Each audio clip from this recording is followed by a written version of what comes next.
Good day mga ka-sisters. Ngayon nga pala ay moving up ni Hana at ni Aya. So maagang maaga pa ay dito na kami pumunta sa kanilang school. At ito nga ang mga magulang ay busy sa paghahanap ng kanilang mga anak. At kami ay magpaparade or magmamarcha papunta doon sa stage para ihatid yung mga bata sa upuan. At kami din ay pupunta sa aming kanya-kanyang upuan. So ito na nga at medyo nagkakalito-lito na ang magulang para hanapin yung kanya-kanyang upuan. So ganun pa man mga ka-sisters ay talagang hindi mo maisip na ang iyong anak ay pa-level up na sa pag-aaral. At ito nga ang mga teacher nila ay nagpaparade-parade na para pupunta doon sa unahan at makaupo din sila. So ito nga mga ka-sisters ay matapos na mag-pray kami at nakapagkanta na ng anthem national. So ito nga at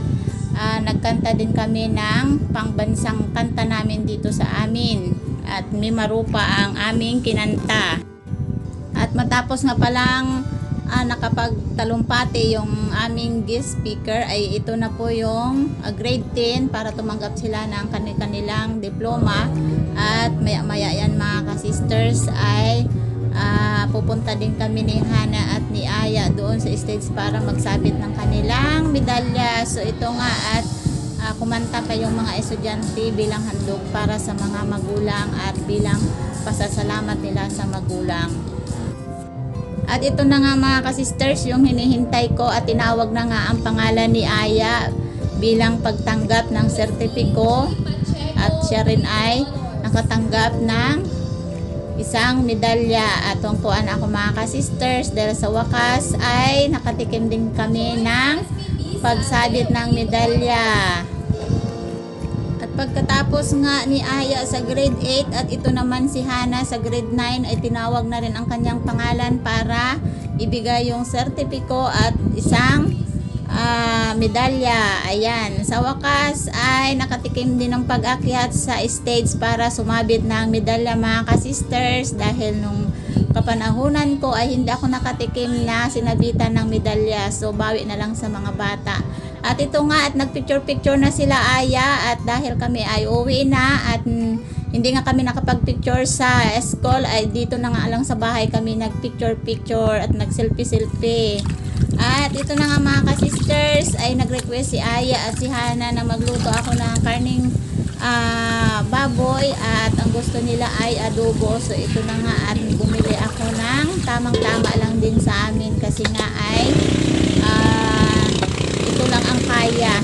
Yan, ang katotohanan. So hiwa-hiwain ko lang mga ka-sisters yung kaninang baboy para sa adobo at pagkatapos nyan ay magluluto din ako ng paborito naming pang merienda at yun ay ang spaghetti. So itong karning baboy mga ka-sisters ay imamarinate ko muna sa tuyo at sa paminta. Dami-damihan natin ng paminta. Masarap pag maraming paminta.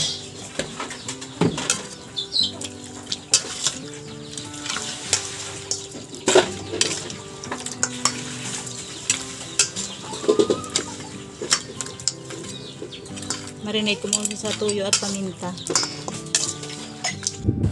Ito na nga mga ka-sisters, ay nilaga ko na yung pasta ng spaghetti dahil kailangan na namin madaliin to at talaga naman kami ay nagugutom doon sa paghihintay sa moving up ni Hana at ni Aya at dali-dali ko itong niluto. Kahit 1 kilo lang yung spaghetti ay ayan, kasya na yan sa amin. At paghati-hatian na lang namin lahat yan mga ka-sisters. Matapos kong maihanda itong mga ingredients ng lulutuin ko mga ka-sisters, ayan na nga at ready to cook na talaga. At ito nga, naglagay na ako ng konting mantika lang at nilagay ko siya ng bawang sibuyas at para igisa dito yung carne norte o yung corn beef na galing sa ibang bansa na binigay ng kaibigan namin. So ito lang mga ka-sisters ang ihalo ko sa spaghetti at plain lang ito. At ito naman talaga ang gusto namin na ihalo. So hindi na kami naglagay dyan ng hotdog kasi nga hindi masyadong makakain yung mga bata at hindi sanay kumain ng may hotdog. So simpleng spaghetti lang mga ka-sisters ang lulutuin ko ngayon. Ang importante ay malalasahan namin yan at talagang nagugustuhan namin yan. May laman na sauce. Puga. Sayang pa yan. Tiga-tiga. Para walang sayang. Special pa na karne norte yan.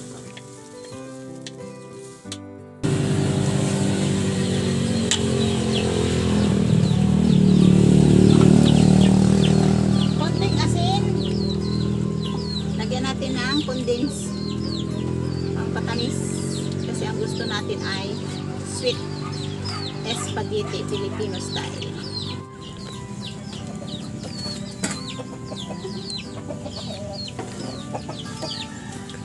Ito ay manamis-namis. Wala na masyadong ingredients. Plain spaghetti lang. Ay sold na. Ihalo natin yung ating pasta. Sara nga. Hindi mainit. Luwag.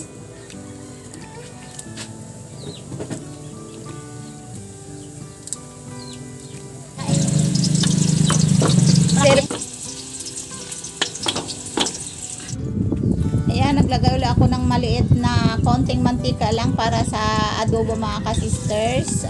Dito nga ginisa ko na yung bawang sibuyas. At yung adobo na lulutuin ko ay sobrang simple lang. Hindi na ako naglagay ng iba pang mga ingredients. At karne lang at saka ibang pangpalasa ng mga ka-sisters. At yun na talaga ang gusto namin sa adobo. Basta importante ay may tuyo, may suka, may asukal ng konti ay adobo na yun mga ka-sisters. At talaga namang takam na kami dyan. Ito nga at tapos ko malutuin yung spaghetti at talaga namang ready to kain na kami. Talaga namang gutom na. Itong adobo mga ka-sisters, habang pinapalambot ko siya ay kakainin muna namin yung aming nilutong spaghetti at pang merienda namin itong aming ayan mga ka-sisters, kagagaling lang namin doon sa graduation ni Han at ni Aya. So ito yung aming niluto na merienda. Ayan. So yung iba nito ay bibigay din namin sa kapitbahay. Mauna muna kami kasi gutom kami ng hintay doon. Naabutan kami ng 1 o'clock. So gutom na, hindi kami nakatanghalian. Ito yung aming magiging merienda na. Kain mga ka-sister. Thank you Lord sa pagkain. Amen. Kahit December. Gutom na ako, dapat tanghalian eh. Coke nga mga palagay ako. Uhaw pa. So parang premium yung ating karne norte. Plain spaghetti lang.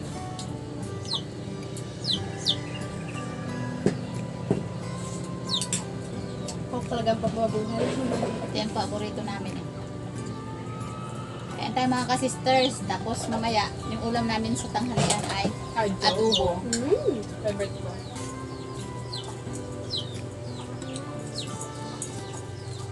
Salamat po pala kay Ma'am De sa mag-sponsor ng pagkain namin. Thank you pa. Nabusog Thank talaga you ako. po. Yun sa pag-sponsor ng adobo. Kahit yun ang sponsor na ba?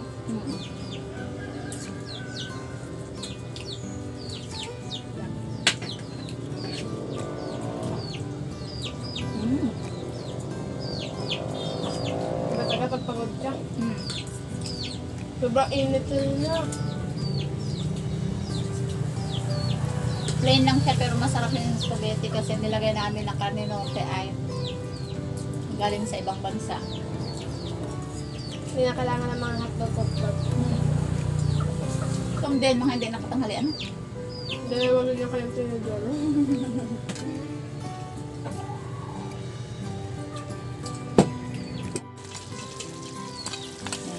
Lagyan ko ng sili. Hatiin ko to. May kunting anghang. Simpleng adobo lang. Yan. May bay leaf na yan. Para hindi nakita sa video ang bay leaf. Ayan, naabutan kami mga ka-sisters ng gabi at kami ay maghahapunan at yung adobo ay ito na yun. Yan. Ayan ang adobo namin na baboy. Simpleng luto lang mga ka-sisters. Dahil talagang sabit na sabit yung dalawa sa pagkain ng adobo. So, ayan, medyo busog pa kami kasi nagmerienda kami. Saglit lang kami kanina. Pero kakain pa rin kami kasi matakaw kami sa adobo. Further ado, ma-pray na. Ma-pray na tayo. Si Hana mag-pray. Okay. Dear Lord, maraming salamat sa Email! O, kain na. Hello. Ang ulam namin ay laging isda at gulay. Minsan Meron lang kami nagasabiki. sa adobo. Minsan dyan lang yung mga gulay. Wait lang, parang Ang iba nito mga ka-sisters ay binigay ko na sa kapitbahay namin sa mga kapatid ko din. Taba. Sige, nagpasahan na kayo ng taba. Yan mga ka-sisters. Ngayon lang nangyari na recognition si Aya at si Hana ay nagkaroon ng ribbon or medalya at ngayon lang din nangyari na kami ay nagkaroon ng kunting handa lang bilang pasasalamat namin kay God. Natawa? Okay. Stop na lang, adobo. Grabe na dubo. Nangitim sa tulo. Hindi sa malat. Grabe yung mag-video natin. Ay mga ka-sisters, thank you very much. Bye-bye po. Thank you po sa sponsor. Thank you po sa sponsor. God bless you po. Sarap po. More blessing to come.